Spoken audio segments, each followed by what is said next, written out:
پورا مسئلہ بیان کیا گیا. اللہ رب العزت کے تعلق سے کہا گیا کہ اللہ جھوٹ بول سکتا ہے. معاذ اللہ. یہ بتائیے کہ یہ وہابی جماعت خدا کی نہیں ہے تو تمہاری کہو کیا بات ہے. مگر پردے کا اندر بریلی کا امام اٹھا یقمع البدعۃ، بدعت کو اکھاڑ کے پھینکتا ہے. اعلیٰ حضرت امام اہل سنت نے دیکھ لیا اللہ کی تقدیس پر حملہ ہو رہا ہے، اللہ کی تنزیہ پر حملہ ہو رہا ہے، اللہ کی پاکی پر حملہ ہو رہا ہے، اللہ رب العزت کی ذات پر حملہ کر رہے ہیں اپنے بدعقیدگی کے ذریعے. امام اہل سنت نے پورا رسالہ لکھا سبحان السبوح، اور اس میں بہت ساری دلیلیں دی. قرآن پاک کی آیتوں کو پیش کیا اور آپ نے قرآن کی آیتوں کے ساتھ ساتھ جو ہمارے اصول کی کتابیں ہیں، عقائد کی کتابیں ہیں جن کو بدعقیدہ وہابی بھی مانتا ہے اور ہم بھی مانتے ہیں، چاہے مواقف ہو اسی طریقے سے شرع عقائد ہو، ان کے حوالے سے اعلیٰ حضرت امام اہل سنت رضی اللہ تعالیٰ عنہ نے پوری کتاب لکھ کر دلائل دے کر کے، حالانکہ دلیلیں میرے ذہن میں ہے مگر وقت بہت زیادہ اجازت نہیں دے رہا ہے، حالات کو دیکھ کر میں گفتگو کر رہا ہوں. امام اہل سنت نے کئی ساری دلیلیں دی، کہیں قرآن کی آیت پیش کی آپ نے ومن اصدق من اللہ قیلا، قرآن پاک کی اور بھی کئی ساری آیتیں. ایک آیت کریمہ وما ينبغي لله ان يتخذ من ولد سبحانہ، یہ اللہ کی شان نہیں کہ اللہ رب العزت اپنے لیے کوئی بیٹا بنائے. اسی کی تفسیر بھی آپ نے پیش کی، اس لیے کہ ان الکذب محال علی اللہ تبارک و تعالی، اس لیے کہ جھوٹ اللہ کے لیے محال ہے. اس طریقے سے اعلیٰ حضرت نے ایک کتاب لکھ کر اس میں بہت سارے دلائل جمع کر کے ہمارے عقیدے کو بچا کر دنیا والوں کو بتا دیا توحید کا حقیقی دعوے دار اور سچے طور پر اللہ کو ماننے والی جماعت دیوبندیوں کی نہیں ہے، مذہب اہل سنت کے ماننے والے جن کو آج کے دور میں بریلوی کہا جاتا ہے وہی حقیقت میں اللہ کو مانتے ہیں. حضور کی ذات پہ حملہ کیا. کسی بدبخت نے یہ کہا کہ حضور علیہ السلام سارے نبیوں میں افضل تھے. نتیب اجلاس سنگر سمجھ میں آ جی توجہ فرمائیے. اعلیٰ حضرت نے پوری کتاب لکھی تجلی الیقین بان نبینا سید المرسلین. بہت ساری حدیثیں اس میں ہیں لیکن ایک حدیث سنا. سرور کائنات صلی اللہ تعالی علیہ وسلم نے فرمایا لما فرغت مما امرنی به اللہ تبارک و تعالی من امر السماوات فقلت یا رب انه لم يكن نبي قبلي الا وقد جعلت ابراہیم خلیلا وموسى کلیما وسخرت لداود الجبال ولسليمان الرياح والشياطين واحييت لعيسى الموتى فما جعلت لي قال اوليس اعطيتك افضل من ذلك كله اذا ذکرت ذکرت معي او كما قال عليه الصلاه والسلام او كما قال الله تبارك وتعالى في الحديث القدسي. توجہ فرمائیے. رسول کریم صلی اللہ علیہ وسلم ارشاد فرماتے ہیں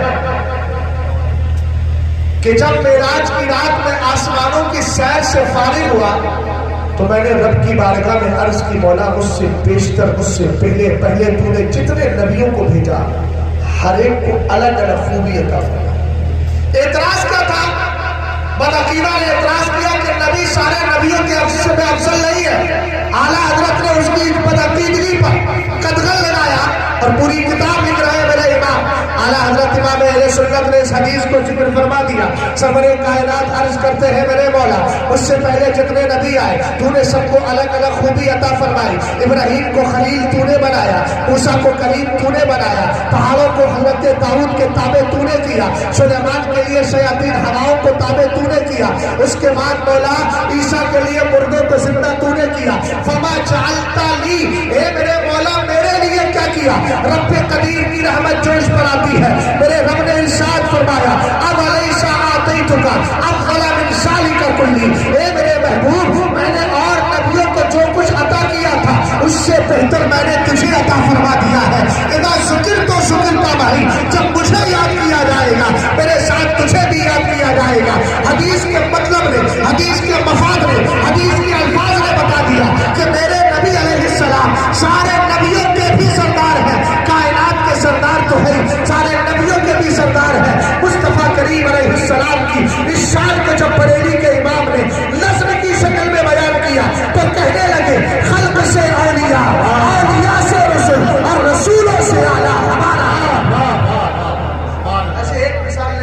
مسالے سبحان اللہ. بس آخر میں ایک بات سن لیجیے، تسلم اگر آپ کے پاس ہے تو آپ کامیاب. بے شک. تسلم سمجھتے ہیں؟ مضبوطی اپنے دین کا. اعلیٰ حضرت کا یہ شعر تو سب سنتے اور بچلتے بھی ہیں، انہیں جانا انہیں ماننا رکھا ہے.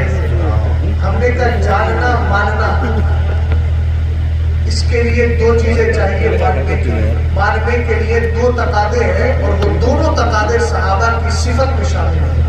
والذین معهم اشداء علی الکفار رحماء بینہم. اپنے جتنے بھی سنی ہیں ان سے کبھی دشمنی، سختی، ان کو ستانا، ان سے عداوت رکھنا یہ سب نہیں کرنا.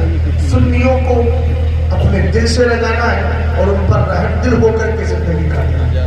لیکن جو حضور علیہ السلام کی شریعت سے ذرا بھی بغاوت کرے، بدعقیدہ ہو، سمجھ میں آئی بات آپ کی، گمراہ بدین ہو، ایسے کی محبت دل میں کبھی نہیں آنے دیا. سمجھ گیا؟ یہ ہے انہیں جانا انہیں مانا. اچھا ایک چیز اور ہوتی ہے، لوگ کچھ ایسے ہیں کہ ہم وہابی کے ساتھ، بدعقیدہ کے ساتھ یا ایسے گمراہ صوفیوں کے ساتھ بیٹھنے سے ہمیں کیا ہو جاتا ہے؟ ہم نے کہ شیطان ہر ایک کے ساتھ لگا. اعلیٰ حضرت امام اہل سنت نے ایک واقعہ ذکر کیا ہے حضرت یحییٰ ابن یحییٰ کے حوالے سے. وہ فرماتے ہیں کہ حضرت امام مالک کی بارگاہ میں ایک شخص آیا. امام مالک 4 امام ہے نا، ان میں ایک امام مالک. کتنے بڑے امام ہیں جن کے پیروکار دنیا بھر میں پائے جاتے ہیں. ان کی بارگاہ میں ایک شخص آیا اور آ کر کے کہنے لگا، اللہ تعالیٰ ارشاد فرماتا ہے الرحمن علی العرش استوى فکیف استوى. کہا کہ اللہ نے عرش پر استوا کیا تو کیسے استوا کیا؟ اب استوا کا معنی کیا ہے؟ سیدھا سادھا بیٹھنا، ٹھیک ہو گیا. ٹھیک. اب اللہ رب العزت کے لیے اگر یہ معنی لے لیا تو عقیدہ ہی برباد ہو جائے گا. اس کو آیت متشابہات میں سے ایک آیت مبارکہ ہے. اس پر رکھنا کیا ہے؟ جو بات سمجھ میں نہیں آ رہی ہے کل من عند ربنا کہنا ہے. یہ ساری آیتیں ہمارے رب کی طرف سے ہماری سمجھ میں آئے تو ٹھیک، سمجھ میں آئے تو تب بھی ٹھیک. سمجھ میں آئی مطلب کہ ایمان رکھنا. مگر ایک جملہ سنیے گا، امام مالک کی بارگاہ میں اس نے سوال کیا. روایت میں ہے فَأَطْرَقَ رَأْسَهُ حَتَّى عَلَاهُ الرَّحْضَاء. صرف ان بدکار نے آ کر، گمراہ بدین نے آ کر اتنا پوچھا تھا کہ رب نے کیسے استوا کیا. امام مالک نے سر نیچے جھکایا اور پورے جسم پر پسینہ آ گیا. کیوں آیا پسینہ؟ آپ کو خوف طاری ہوا کہ اس کی گمراہی کا کوئی اثر میرے دل پر نہ آ جائے. جبکہ امام ہے، دنیا بھر میں ان کے چاہنے والے، دنیا بھر میں ان کے پیروکار، ان کے مسائل پر عمل کرنے والے. اتنا بڑا امام بدعقیدہ کا سوال سن کر کے پسینے سے شرابور ہو جاتا ہے. اس لیے نہیں کہ جواب پتہ نہیں تھا، اس لیے کہ اس کی کوئی بات میرے دل میں نہ بیٹھ جائے. اور جو لوگ ایسے پیروں سے مرید ہو گئے ہیں، خدا را ان کو بڑی خوش اسلوبی اور بڑے پیارے انداز میں الگ کیجیے. آپشن آپ کے پاس موجود ہے. بات سمجھے کہ نہیں سمجھے؟ اور کچھ آیا ماشاءاللہ ہے نا. اعلیٰ حضرت نے بدعت کو اکھاڑ پھینکا، بدعتیوں کی کمر توڑی. بدعتیوں کی کمر توڑی. اعلیٰ حضرت کے دور میں رشید، خلیل، آپ دیکھیے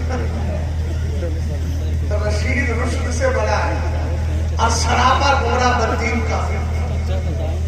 تو اس بات سے بھی آپ کبھی دھوکہ مت کھائیے. نام رکھنے سے کوئی انسان کام والا نہیں ہوتا ہے. خلیل دیکھیے، خلیل. اشرف دیکھیے وہاں کیسے کیسے نام.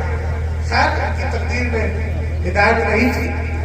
اللہ رب العزت ہم سب کو اپنے محبوب کی محبت میں زندہ رکھے. عشق تیرے سستے جلنے سے چھٹے سستے، جو آگ بجھا دے گی وہ آگ لگائے. تو ایسی آگ میں تو ہر آدمی جانا چاہیے ہے نا. بس ان لوگوں کا مقدر نہیں ہے وہ سب طرح کی چیز لے کر کے چل رہا ہے نا. ہمارے یہاں پر گھال میل نہیں ہوتا ہے. ہمارے یہاں صرف شریعت سے تال میل ہوتا ہے. بات سمجھ گیا؟ اب تیار ہے تو شعر پڑھ دو.